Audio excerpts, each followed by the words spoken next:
Cientista e profundamente humana, curiosa e ligada às suas raízes e origens.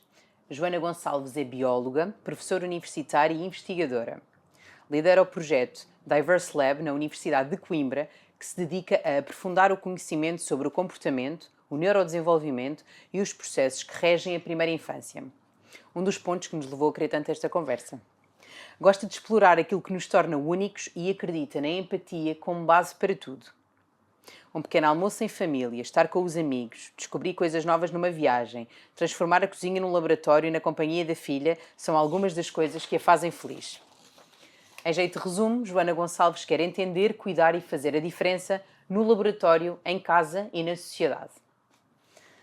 Diz que é uma bióloga atípica e agora eu quero saber o que é que isso significa. Na verdade, como é que isto se reflete na forma como a Joana pensa e trabalha. Eu acho que normalmente os biólogos pensam muito na natureza, no macro, nas árvores. Eu nunca quis coisas muito macro.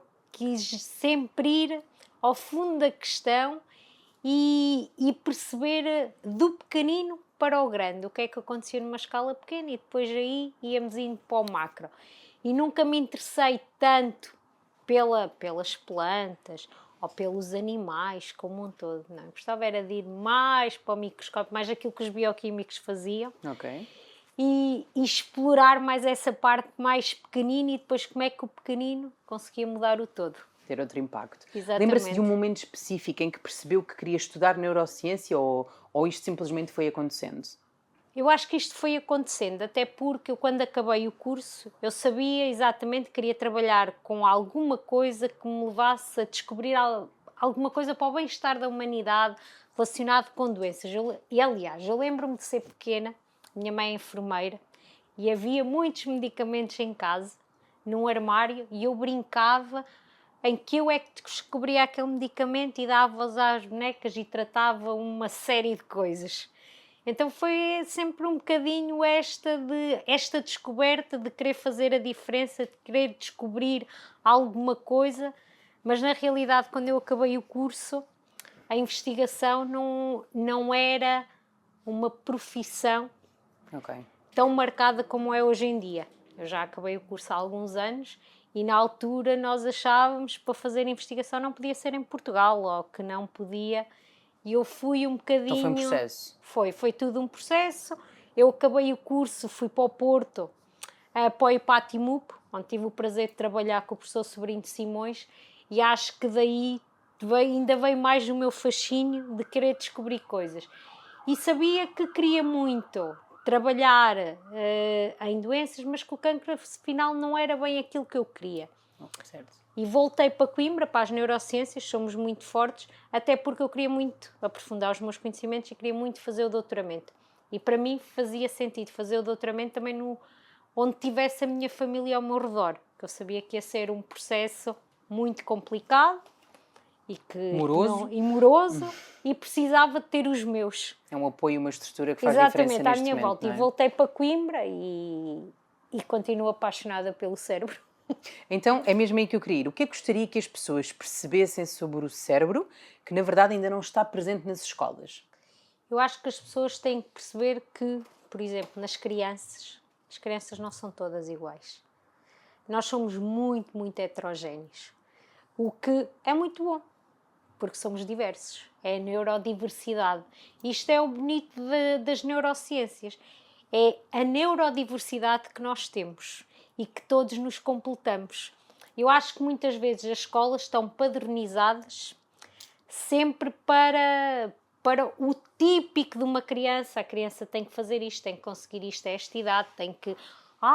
mas ela ainda não conseguiu ler estas duas letras. Com esta idade, isto não é normal. Não. Ou não consegue ler uma quantidade de letras no minuto, Exatamente. Ou não consegue... Palavras... Cada um é como cada qual. Cada um leva o seu tempo. Há crianças brilhantes com números e que não têm skills absolutamente nenhumas, ou para as letras, ou para as artes. Está tudo certo. Isso está tudo certo. Eu acho que é importante nas escolas, mesmo os educadores, terem sempre este sentido de nós somos todos neurodiversos. e toda a gente tem timings diferentes. E às vezes este padronizar da educação, e que em Portugal se faz muito, não sei se é o mais correto no sentido da questão do entender a criança. Pode de alguma forma dar uma resposta logística, não é?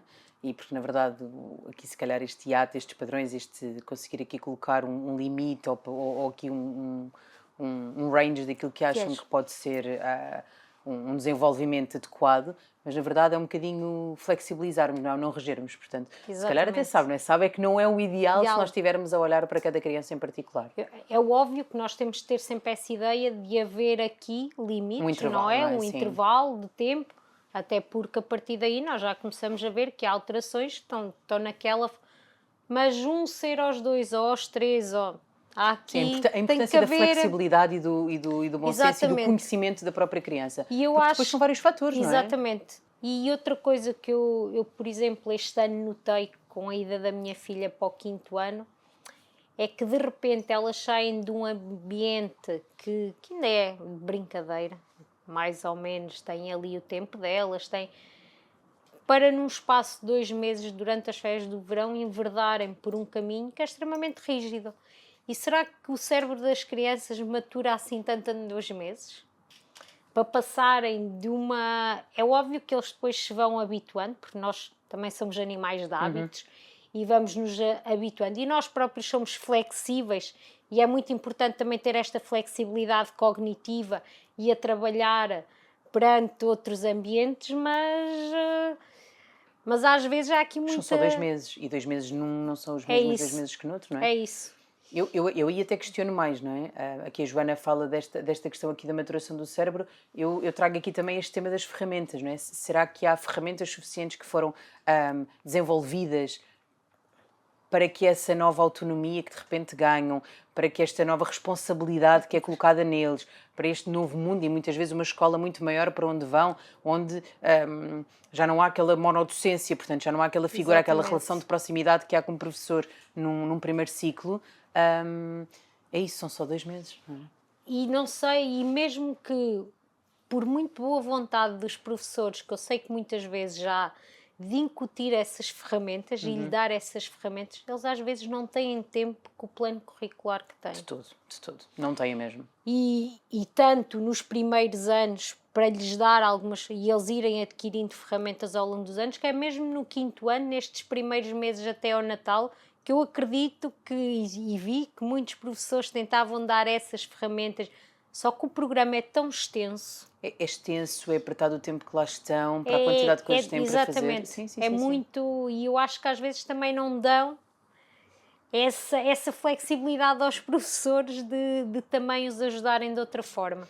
Joana, essa foi uma das nossas primeiras reflexões e é um dos principais motivos para poder haver uma disponibilidade maior, um olhar muito mais próximo e até o estabelecimento de uma relação sustentada, não é?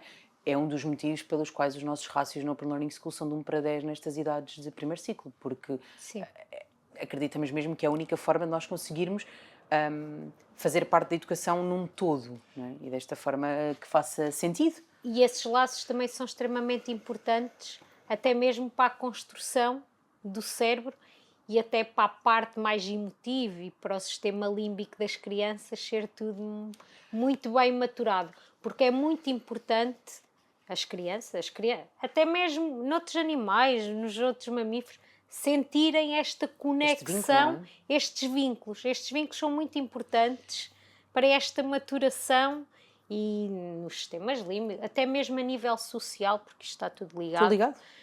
É muito importante ter estes vínculos. Eles saem de casa de manhã, entram em casa muitas vezes já à noite, ao fim da tarde, porque os pais têm de trabalhar, é assim que é. A escola é a família. Uma das coisas que nós refletimos imenso em equipa, aqui no Open Learning School, é a questão, e levamos isto à reflexão até às vezes das famílias, é esta questão que nós temos por hábito de os miúdos tiveram algum tipo de desentendimento e têm todos que resolver da mesma maneira, portanto, com pedir desculpas, com beijinho e com um abraço. E quando nós levamos à reflexão esta questão mas nem todos Pensem no vosso caso, não é? Que é, nem todos têm a mesma reação, nem todos estão disponíveis para, assim que aquilo ficou minimamente sanado, não tem que ficar totalmente, mas Claro. minimamente sanado, de ter esta vontade de o afeto na outra pessoa, que na verdade que foi Claro. com quem eles tiveram aquele desentendimento. E os pais, sim, mas então como é que eles na verdade vão conseguir resolver isto? Não tem que ser com um abraço no fim, vocês quando se aborrecem também a primeira coisa que querem é não, nem sempre. Pronto, então vamos respeitar e vamos dar-lhes essa possibilidade. Sim, Não eles é? têm que, temos Um que processo de autoconhecimento compreender. também, não é? Sim, temos que os compreender. Eu costumo dizer sempre cá, assim, que a minha filha tem conflitos também na escola e tinha, eu dizia-lhe sempre, e tu já tentaste perceber o outro? Não é? Nós Esta não questão somos... de empatia, não é? De empatia, nós não somos iguais. E tu tentaste perceber o porquê, porque me fez isto ou fez... E porquê? O que é que tu fizeste? Eu não fiz nada. Mas não fizeste nada que a ti não te ia magoar e ao outro. Esta consciência de que desde muito cedo as nossas ações têm consequências. Sim. E aquilo que para mim pode não ser uma coisa que me despoletasse determinada reação ou que me fizesse repensar alguma coisa, no outro isto pode não ser da mesma maneira. E pode ter um impacto muito grande. Pode ter um impacto muito grande. E é óbvio que nós, até hoje em dia, nós próprios adultos, às vezes temos reações que para nós não significam nada, mas que teve um grande impacto no outro e que magoamos muito a outra pessoa. Eu acho que até nós às vezes devemos fazer esta reflexão, este exercício e pensar, muito bem, então isto aconteceu, mas porquê? Eu se calhar devo compreender um bocadinho se estivermos disponíveis a isso, claro, compreender um bocadinho porque é que a pessoa teve esta reação, porque há muitas outras coisas. Isso também é uma ferramenta e uma capacidade, uma característica nossa que se trabalha. Nós procuramos isto desde muito, muito cedo. Esta questão de perceber que consegues perceber o que é que a tua ação fez. Portanto, esta questão de olhar para o outro. Nós temos aqui vários combinados. É uma das estratégias e dos dispositivos que nós usamos internamente e um deles é nós falamos com e não sobre. Não é? Nós falamos com a outra pessoa e não sobre a outra pessoa. Portanto, às vezes teremos alguma criança que venha ter connosco. Hoje em dia já não é uma coisa tão fácil de acontecer. Já é mais fácil que eles nos possam chamar para auxiliar em alguma mediação, ao invés de nos procurarem para relatar algo que aconteceu na perspectiva de este adulto vai e resolve. Mas numa fase inicial isto acontece. Claro. Até antes mesmo deles terem estes combinados como sendo algo deles, não é? Como sendo algo já do qual se apropriaram. E eles são os primeiros a perceber que faz todo o sentido falar com a outra pessoa, não é? Faz tudo. E nós, neste momento, a nossa mediação de conflitos vai acontecendo, mas é uma forma muito mais pontual. Até o comunicar, até o poderem falar e dizer assim, visto que eu fiquei assim, porque isto aconteceu. Mas isso vai trabalhar outra característica que quando nós somos adultos é extremamente importante, que é a flexibilidade cognitiva. Que é perante a situação, que não é uma situação que nós enfrentamos diariamente, termos a capacidade de refletir com ela e trabalhá-la no sentido de resolvê-la. E que por vezes não... Isto é muito importante sempre. E numa fase como nós, sei lá, estou aqui a pensar, vamos sempre ao continente às compras. Mas está em obras. E agora, o que é que vamos fazer? Uma pessoa vai, olha, vamos a outro. Vamos a outro, sim. Mas há muita gente que não tem esta capacidade, que aquilo é um problema. E isto muitas vezes está aliado até a episódios de doenças mais graves, como depressões, ansiedades, este tipo de coisas. E é importante nós trabalharmos isto desde cedo, até para isso não acontecer, porque nós adversidades vamos tendo ao longo da nossa vida. Nós temos é que ter a capacidade de olhar para essas adversidades, aprender com elas e ultrapassá-las. E essa mediação de conflito, eles não estão sempre em conflito, ou mesmo os conflitos são sempre diferentes entre eles, não é? Eles têm que ter esta capacidade de a resolver. E eu acho que isto é muito importante, lá está, são ferramentas que não são importantes só para agora. certo, mas que faz todo o sentido serem desenvolvidas desde o mais cedo possível, exatamente. naturalmente adaptada à capacidade e à maturidade que eles possam ter no momento, à capacidade deles até desta empatia, não é? De esta ser uma característica que eles já tenham ali ou que esteja em desenvolvimento de forma mais ou menos evidente, mas este papel do adulto, e aqui esta reflexão do qual é que é o lugar da escola nestes primeiros anos, porque nós olhamos para, por exemplo, para um berçário, para uma sala de um ano, sabemos minimamente os rácios e, portanto, são assim números normalmente alocados a uma sala, Sim. Portanto, a X metros quadrados. Depois isto aqui pode nos levar a uma reflexão ainda maior, é X metros quadrados, eles dormem e eles comem muitas vezes, portanto tudo no mesmo espaço, com aqueles dois adultos que muitas vezes não estão munidos deste conhecimento que nós estamos aqui a partilhar, aqui agora com a Joana, mas que não estão munidos aqui deste conhecimento do impacto do papel do adulto nestes primeiros anos, não é? Da importância para este papel, desta coisa de não recorrermos a gritos para tentar mediar, de não ser aqui num conflito tão típico que é uma disputa de um brinquedo, por exemplo, e de não ser esta coisa que ouvimos muito assim em escolas de uma forma normal, que é, bem, não conseguem brincar, fico eu com o brinquedo, se nenhum dos dois consegue brincar. Não, na verdade eles estão a mostrar que eu quero e tu também queres, vamos procurar aqui uma solução que possa servir. Portanto, lá está, começar a promover nestes miúdos desde muito cedo esta capacidade de se reinventar, de procurar soluções, esta questão da proatividade, e é isto, esta flexibilidade mental de ok, vamos procurar. Não, os nossos miúdos são muito criativos com soluções. Na Open Learning School, nós efetivamente temos os miúdos aqui sempre com fatos de chuva e eles estão sempre cá fora. Desde, seja que idade for. E passam mesmo muito tempo cá fora, eles comem cá fora se houver esta necessidade. Estamos a falar de miúdos que participam também muito cedo nas rotinas do dia-a-dia. Portanto, esta coisa de levantar a mesa e tirar a mesa, ou pelo menos temos alguns quando já gatinham, que é qualquer coisa como eu vou buscar a minha colher porque eu já consigo. Claro. Um bocadinho ir capacitando à medida que eles também vão tendo. Mas isso tem mesmo que ser. Eu acho que é muito importante eles desde cedo saberem que eu sou capaz, porque há muitos miúdos que eu noto, eu não sou capaz de fazer isso. De onde é que isto vem, não é? Depois não refletimos capaz que isto... de fazer, e aliás, isto é um trabalho que eu tenho vindo a ter com a minha filha, o não sou capaz de fazer, tipo, isto tem sido também... Mas quem é que disse que tu não és capaz? Mas desde pequena que ela tem muito este... É-nos mais fácil acreditar que não somos capazes porque não há nada que nos potencie a acreditar e a desenvolver capacidades que nos mostrem exatamente, e eu acho que é muito importante desenvolver essas capacidades. Isto é sempre aquelas batalhas. Há aqui uma série de batalhas que tenho como mãe, porque mesmo para... o não sou capaz, aqui agora estou a entrar numa fase mais da adolescência, que também é outras questões, outro marco. Mas há muito que nós temos que ir sempre batalhando, porque eu acho que às vezes há aqui certas alturas da escola que lá está, que eu não sei se eles adquirem as ferramentas que lhes são necessárias. Não adquirem. A pergunta é interessante ser lançada, mas na verdade é um não adquirem. A Joana diz fascinada pelos acontecimentos quase invisíveis que na realidade mudam o universo. O espaço escola é um enorme conjunto de pequenos acontecimentos na vida de uma criança? É. Eu acho que cada dia é um dia diferente para a criança. Como eu lhe disse, as crianças, esta é a segunda família das crianças. Durante a semana eles estão mais tempo aqui do que propriamente em casa. E cada segundo que eles passam aqui, eles formam uma memória. Eu acho que é muito importante, para já são pessoas que vão para a vida, quem está com eles nestes primeiros anos. E eu falo por mim, eu sei exatamente quem foram as pessoas que estiveram comigo desde sempre na creche, no infantário, e que para mim eu continuo a vê-las, eu vivo num meio pequeno e continuo a vê-las, e vão ser sempre as minhas que ali tiveram. Que eu lembro-me de situações em que chorei muito com elas, lembro-me de situações em que me ri muito, lembro-me... Há certos marcos, eu acho que cada dia eu tenho muitas boas memórias da minha creche. Ouvindo agora as palavras da Joana, percebemos que valoriza profundamente as suas raízes e tudo o que lhe ensinaram ao longo da vida.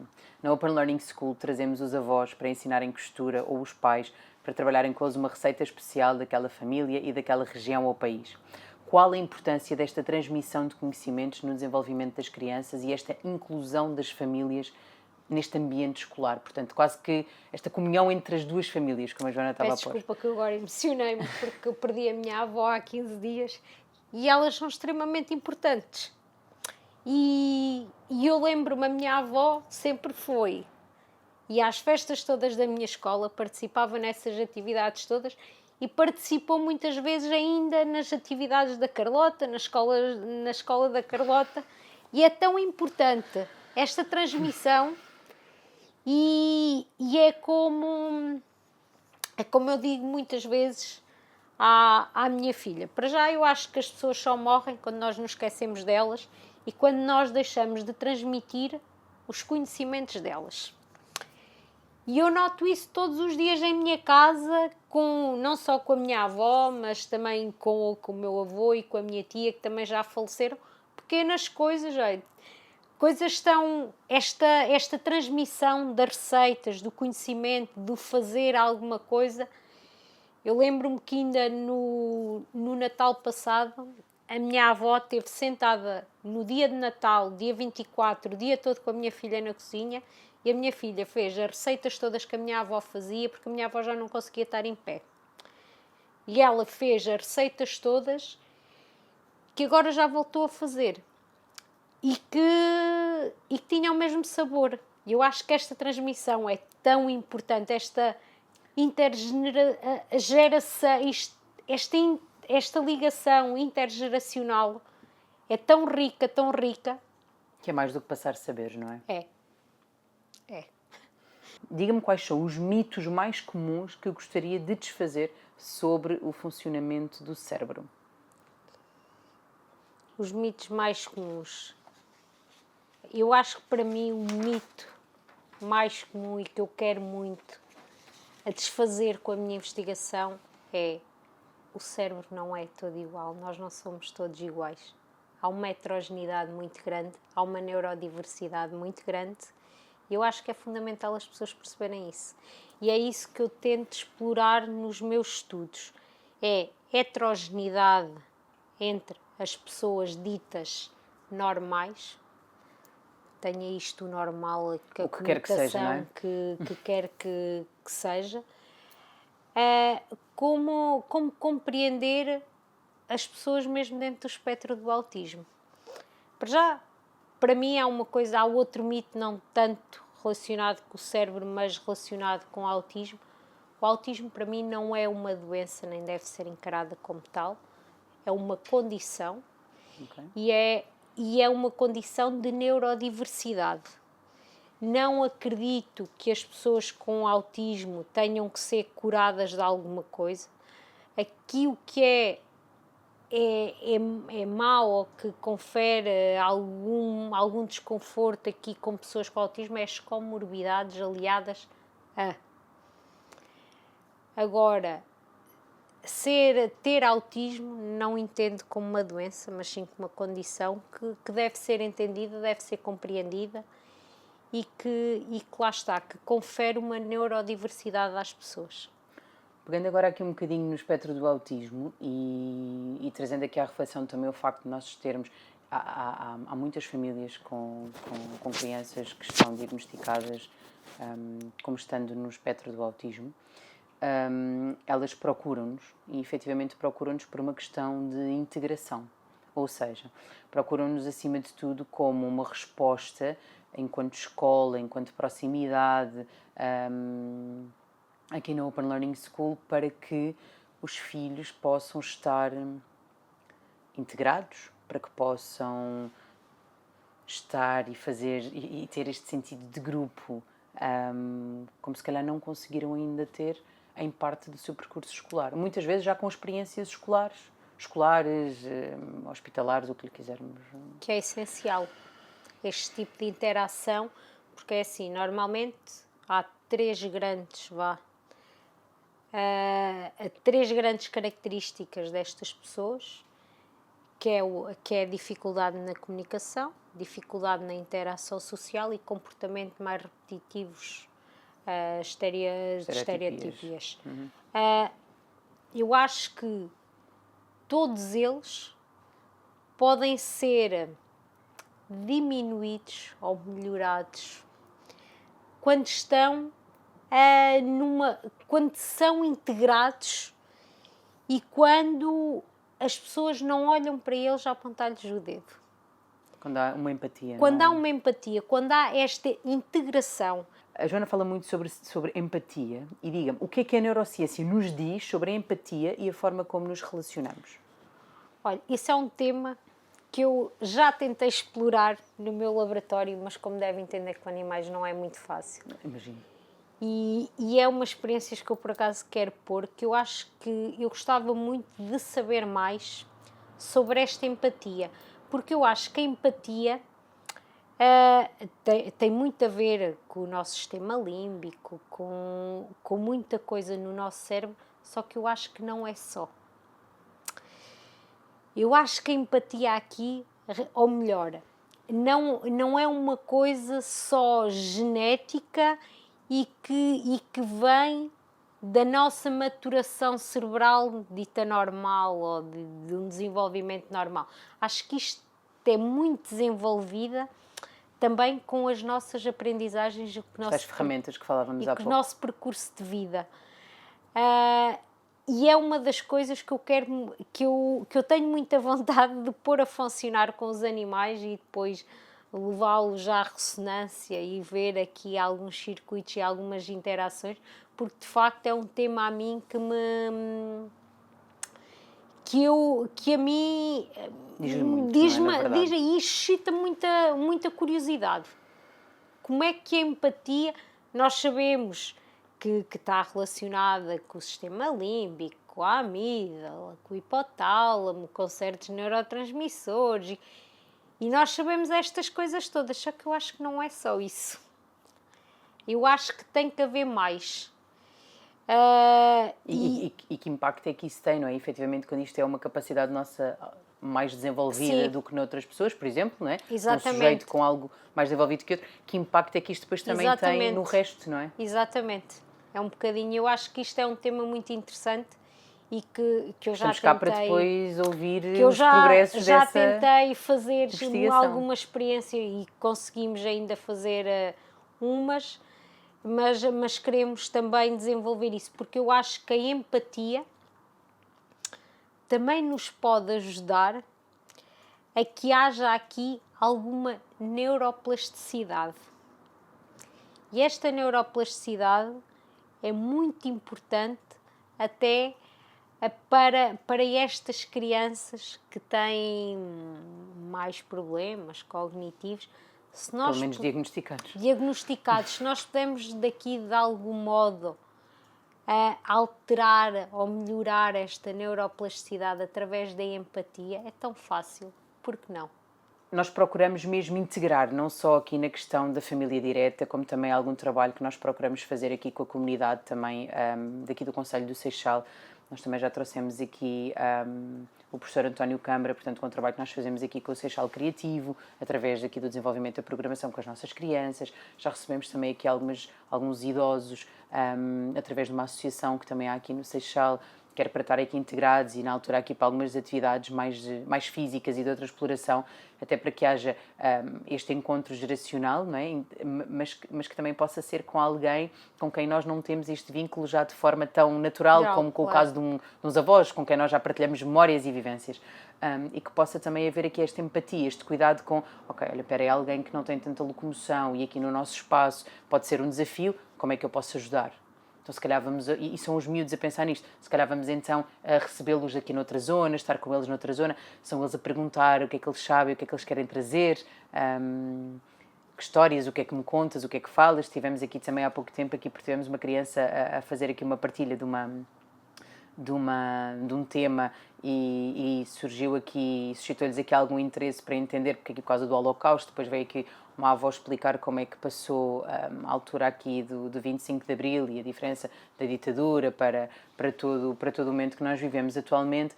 E a minha questão é, acredita que este envolvimento pode efetivamente fazer a diferença? Nós percebemos esta questão do impacto da família direta e este envolvimento da comunidade. Eu acho que é essencial. E aqui vai ser bidirecional. Vai ser um contributo bidirecional. Uma partilha, Uma partilha em que, normalmente, aquilo que acontece é que muitos dos idosos, eu até estou aqui a pensar que estão em instituições, ou porque a família está longe, ou porque a família não lhes consegue dar o apoio que eles necessitam, mas Até de segurança, não é? Sim. há muita gente que tem a família longe e que não tem mais ninguém. O facto de estar com crianças, isto para eles vai ser um boost vai ser um boost de prazer, de estimulação, e a eles isto é muito importante para o cérebro deles também.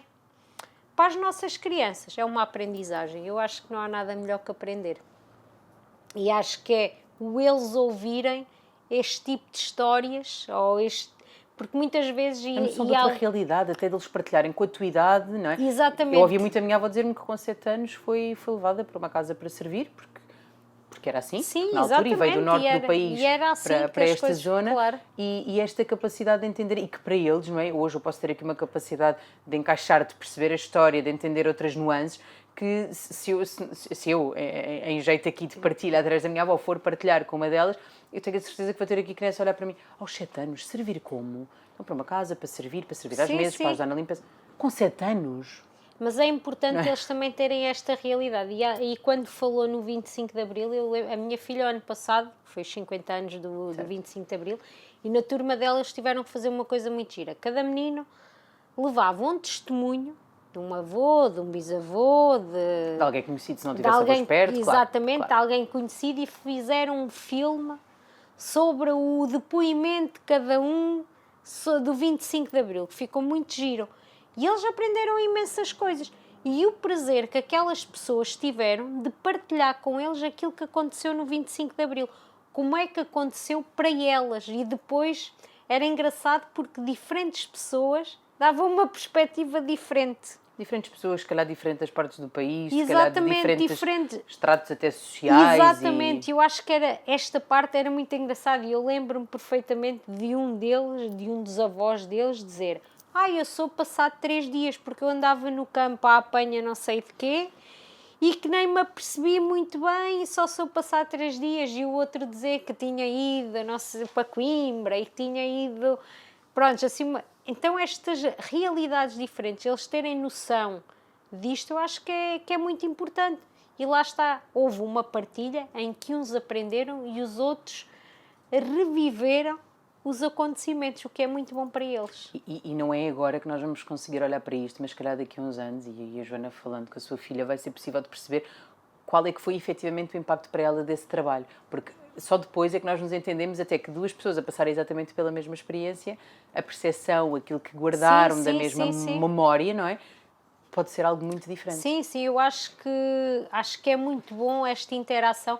E, aliás, na Santa Casa da Misericórdia, muitas vezes há atividades em que o infantário, a creche, jardim de infância, faz atividades com os idosos. No Carnaval, muitas vezes fazem um desfile de Carnaval onde vão os pequenitos e que vão os idosos também.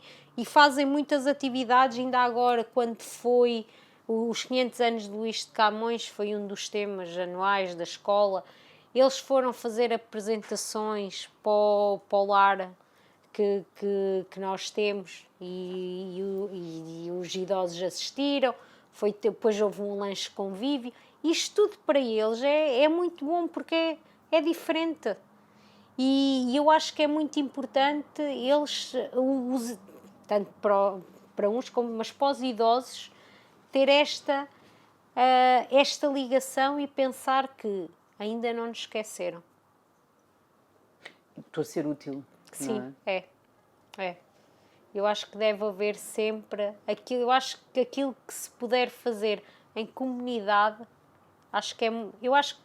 eu tenho para mim, nós só evoluímos, nós nunca evoluímos sozinhos, nós evoluímos em equipas, em pares, em comunidade. E eu acho que devemos sempre tentar construir uma série de coisas à volta disto. Eu acho que é como crescemos. Em cima de tudo, alimentar também estas relações, não é? Exato. Sei que um dos seus eixos de investigação é a relação entre o intestino e o cérebro, como também já nos falou. Na Open Learning School temos alguns pontos nos quais não cedemos em relação à alimentação. Temos aqui a questão dos açúcares, temos a questão do cuidado com com os alimentos que são colocados na mesa. Temos a questão do cuidado com a confecção dos próprios alimentos, um controle de sal, até a exposição aos legumes de forma não mascarada, portanto aos legumes em si próprios, não é? E há noção dos próprios miúdos, portanto há um trabalho estreito que nós também temos com uma nutricionista que faz aqui um trabalho também pela zona e que ela vem com alguma frequência sempre que algum dos temas, seja por parte dos miúdos, seja da nossa parte, que também achamos que pode ser pertinente e interessante de trazer, até a própria noção que eles têm desta necessidade que nós temos de nutrição, a noção da importância da proteína, dos hidratos, dos verdes, da fibra na nossa alimentação. Portanto, eles também têm muita noção aqui a questão do prato.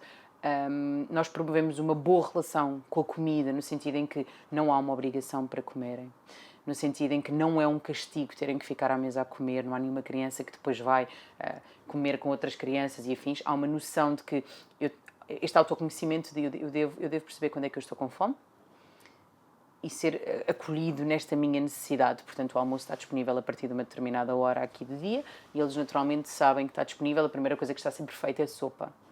Portanto, pelo menos ali, entre sopa e fruta, eu consigo sempre ir nutrir-me de alguma forma. E depois, a partir daí, eles vão percebendo, olha, eu agora não tenho fome, está tudo bem, eu vou reservar este prato e quando eu agora voltar a ter fome, eu vou buscá-lo. Aí é a hora do lanche. Lembras-te, não tínhamos ainda terminado a refeição do almoço? Pois não. E eu, por acaso, deixei lá a proteína, então vai, eu vou buscar. Há esta responsabilidade também passada para estes momentos. E é isto, há esta integração dos miúdos neste processo. Aquilo que as nossas crianças comem faz efetivamente a diferença, Joana? Faz toda a diferença. Eu acho que é essencial ter uma alimentação variada. Eu acho que não faz mal nenhum comer uma goma de vez em quando. Não é todos os dias, nem é toda a hora, mas acho que de vez em quando não faz mal nenhum. E nós, nesse aspecto, nós somos muito privilegiados. Portugal é um país extremamente privilegiado.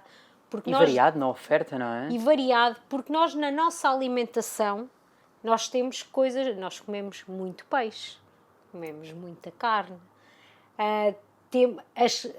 temos o azeite, até há aqui temos os legumes, é da nossa cultura comer sopa. Já está intrínseca em nós, eu acho que todas as casas têm. Em todas as escolas temos sopa. Acho que nós, nesse aspecto, somos muito privilegiados, mas a alimentação é essencial, porque foi como o nosso microbioma é essencial para nós estarmos bem. Isto são mais bactérias no intestino do que neurónios no cérebro. Um bom paralelismo. E elas são fundamentais para quebrar certos aminoácidos essenciais, para eles irem para o cérebro e produzirem neurotransmissores. O nosso microbioma é essencial, ele está saudável. A nossa alimentação é essencial. Eu acho que, acima de tudo, eu acho que aqui não é, não podem comer isto ou não podem comer aquilo. Podem comer, eu acho que tudo aquilo que quiser. Tem que haver regras. E tem que haver diversidade e variedade. E é óbvio que nós devemos sempre privilegiar as saladas, as sopas, a proteína, a comer a batata, o arroz, a massa, ter uma alimentação completa. Hoje vamos ao McDonald's. Tudo certo. Mas se calhar não vamos no próximo mês ou nos próximos 2 meses. Acho que tem que haver, acima de tudo, um balanço. Mas a alimentação faz toda a diferença. E esta cultura também deste conhecimento e deste conhecimento do que é esta relação com a comida, este eu acho que, acima de tudo, do que nos faz bem. É a noção que eu tenho. Por acaso, em minha casa, a minha filha nunca teve muita sorte nesse aspecto, que é, eu não gosto disso, então deixa lá que eu faço outra comida. Não, nós temos que ir às crianças, não é logo à primeira que vão ter com molho de brócolos. Não é? É tipo, na realidade, nós pomos brócolos na mesa. Eles olham para aquilo que é isto. É verde, se calhar não vão comer à primeira. E é por causa disso que nós vamos deixar de pôr brócolos à mesa. Eles há de chegar a um ponto que aprendem... E lá está, e a ver os outros comerem e muitas vezes os pais comerem. Porque muitas vezes aquilo que acontece é que nós pomos uma comida às crianças, mas não comemos a mesma comida. Ou comem noutro horário. Ou come-se noutro horário. Eu acho que é muito importante esta interação das refeições até serem mais ou menos à mesma hora, para haver uma partilha. E depois até para as crianças. Cultural, isso é muito cultural nosso, não é? O estarmos à mesa, a conversar, Estar à a mesa, falar do dia. e é para as crianças também perceberem o que é que se come, afinal o que é que eles comem. Se eles estão a comer, isto se calhar até é bom. Há de chegar um dia que eles experimentam e se calhar não param de comer. Eu acho que nós temos de ser persistentes nesta apresentação dos alimentos, e nós temos alimentos de tantas cores, tão saudáveis. Nós até nisso acho que somos privilegiados, que nós temos muitos bons alimentos, muito coloridos, de muitas cores. Acho que é ir apresentando e dar-lhes tempo para eles aprenderem a gostar, que eu acho que isso também é importante. É dar-lhes tempo para eles aprenderem a gostar, porque a partir do momento que eles aprendem a gostar, depois dificilmente voltam atrás. Certo. E eu acho que, mas a refeição é, e começa logo desde cedo pela mãe. Esta alimentação é fundamental na mãe, é fundamental nos primeiros anos de vida da criança, para ter um bom microbioma e também para o seu neurodesenvolvimento. Tudo isto está correlacionado. E agora que me falou da mãe, afinal, qual é a real influência da mãe? Isto falando aqui na gravidez e no pós-parto. A mãe é o nosso primeiro vínculo. É o nosso castelo, a nossa defesa. Nós estamos ali.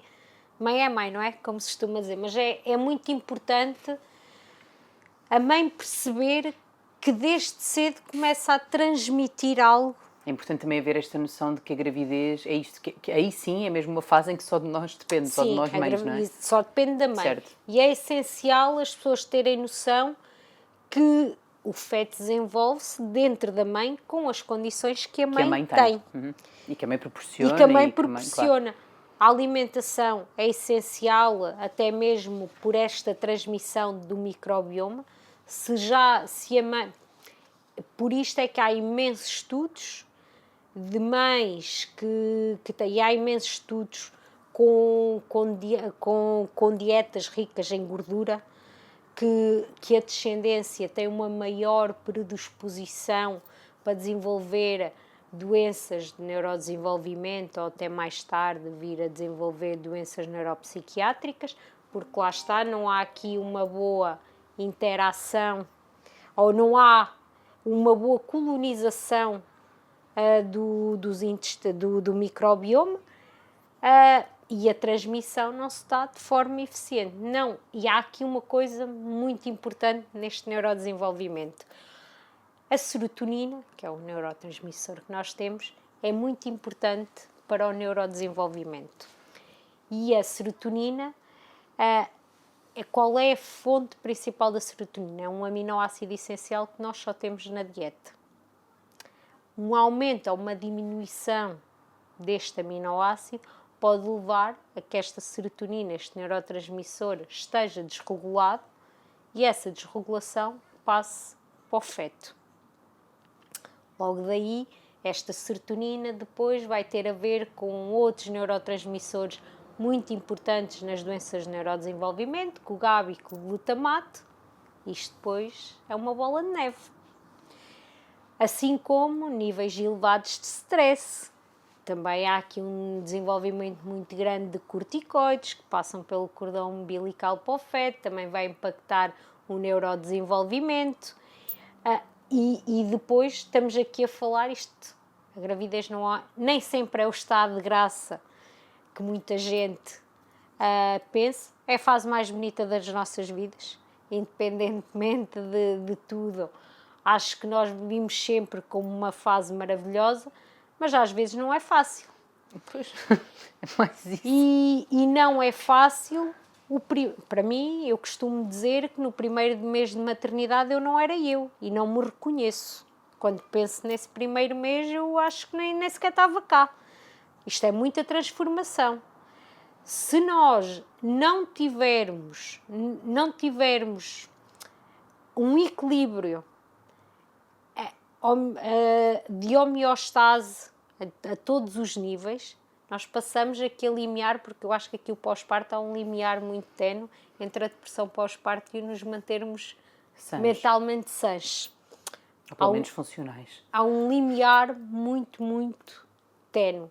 Qualquer disfuncionalidade vai nos levar a termos uma depressão pós-parto. Como é óbvio, isso vai impactar muito depois no desenvolvimento da criança, o vínculo. Sim. Tudo isto vai impactar o neurodesenvolvimento. E agradeço imenso a disponibilidade para esta conversa. Nós vemos-nos na nossa próxima conversa. Obrigada.